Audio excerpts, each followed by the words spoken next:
আহাল্লাল্লাহুল বাইআ ওয়া হারামার রিবা। আল্লাহ পাক রব্বুল আলামিন বাইকে হালাল করেছেন, রিবাকে আল্লাহ পাক রব্বুল আলামিন হারাম করেছেন।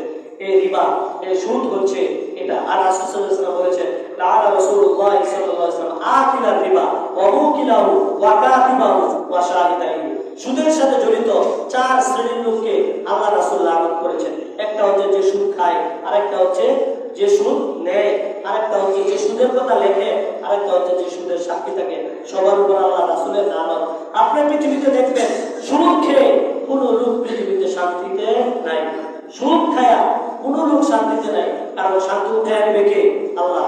আল্লাহ পাক রব্বুল আলামিন কোরআনে কারিমের এক আয়াতের মধ্যে বলেন, আল্লাহ পাক রব্বুল আলামিন বলেন, আল্লাযীনা ইয়াকুলুনা রিবা লা ইয়াকুমুনা ইল্লা কামা ইয়াকুমুল্লাযী ইয়াতাখাব্বাতু শাইতানু মিনাল মাস। দুনিয়ার শাস্তি হচ্ছে তার অভাব কোনোদিন দূর হবে না। সুদ যারা খায় তাদের অভাব দূর হবে না, তার সন্তান তার অবাধ্য হয়ে যাবে, তার স্ত্রী তার অবাধ্য হয়ে যাবে। এমন দুরারোগ্য ব্যক্তিতে 10 বছর সুদ খাইছে, 10 বছর পরে এমন এক রোগ আল্লাহ পাক রব্বুল আলামিন দিবে, দেখবেন গেছে 10 না। আপনি হিসাব করে দেখবেন, আমি যে কোরআন শরীফ হাতে নিয়ে বলতেছি, আপনি হিসাব করে দেখবেন যত টাকা আপনি দুনিয়াতে সুদ খাইছেন, মৃত্যুর আগে কোনো না কোনো ভাবে ওই টাকা আল্লাহ পাক আপনার কাছ থেকে দিবেই থাকবে আপনার মূলধন। এখন বলবেন অনেকে যদি কি 10 তলা বাড়ি করছে আছে কেমনে, বলে 10 তলা বাড়ি তার মূলধন ছিল, বাকি যে তার জীবনে যে আরো যা লাভ হইতো এটা সব আল্লাহ নিয়ে নিছে। বলে সুদের কারবার আপনাকে না ধরুক, আপনার সন্তানকে ধরবে। সুদি কারবার যারা করে তাদেরকে আল্লাহ ছাড়বে না। আপনি মরে যাবেন, মরার পরে কি আপনার শেষ নাকি মরার পরে আপনার শুরু? মরার পরে শুরু। দুনিয়াতে আপনার সন্তানকে কিন্তু ধরে গেছেন এই রাস্তায়, তাদের অভাব কোনোদিন দূর হবে না। আর আপনার মৃত্যুর পরে হবে শুরু। মৃত্যুর পরে 3টা শাস্তি যারা সুদ খায় তাদেরকে দেওয়া হবে। 1 নাম্বার হচ্ছে সূরাতুল বাকারা 275 নম্বরে আল্লাহ বলে, যারা সুদ খায় লা ইয়াকুমুনা ইল্লা কামা ইয়াকুমুল্লাযী ইয়াতাখাব্বাতু শাইতানু মিনাল মাস। তারা আল্লাহর কাছে হাসরের ময়দানে এমন ভাবে দাঁড়াবে যেরকম জিনে ধরলে মানুষ ভূতে ধরলে, ইয়াতাখাব্বাতু শাইতানু মিনাল মাস, শয়তানে ধরলে মানুষদের মাথা যেরকম ঘুরায় পাগলের মতো করে, জিনে ধরলে ওরা এরকম হবে, জিনে ধরা রোগীর মতো হবে। এটা হচ্ছে পরকালের প্রথম শাস্তি।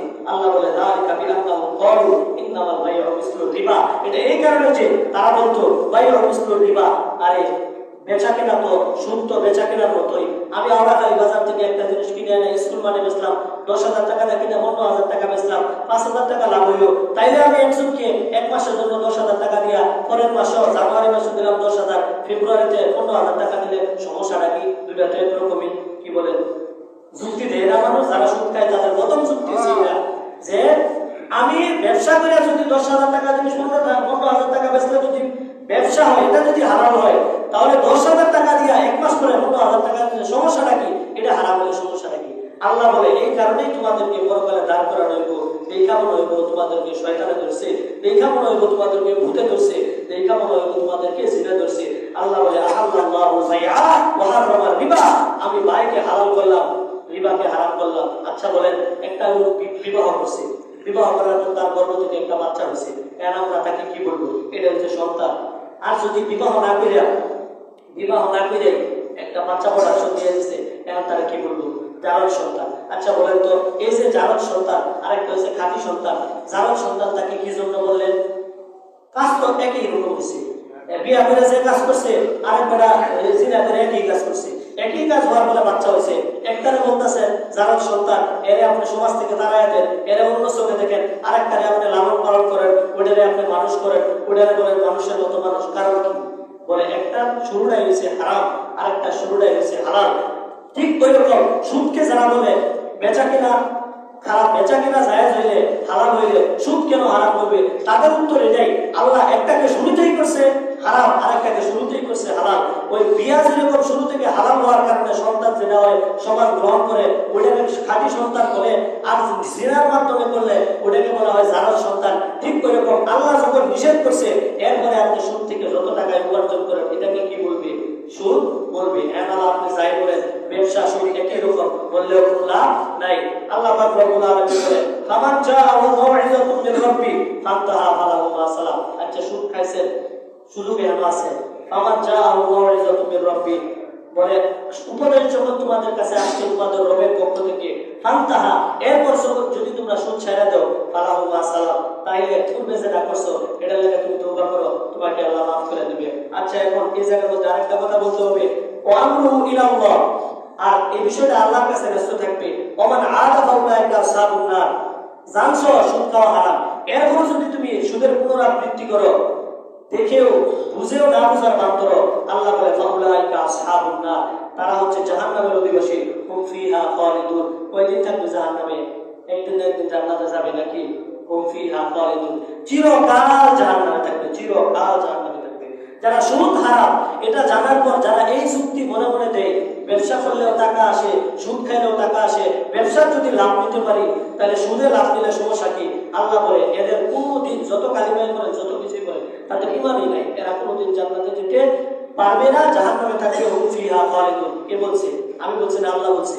আল্লাহ বলছে এই জন্য সুদখোরের প্রথম শাস্তি হচ্ছে তাদেরকে হাসরের ময়দানে এরকম ভাবে উঠানো হবে, মনে হবে তাদেরকে সিনে ধরছে, সবাই দেখবে আর এই পাগল থেকে আসছে, মাথা ঘুরাইতেছে, মনে হইতেছে পাগল।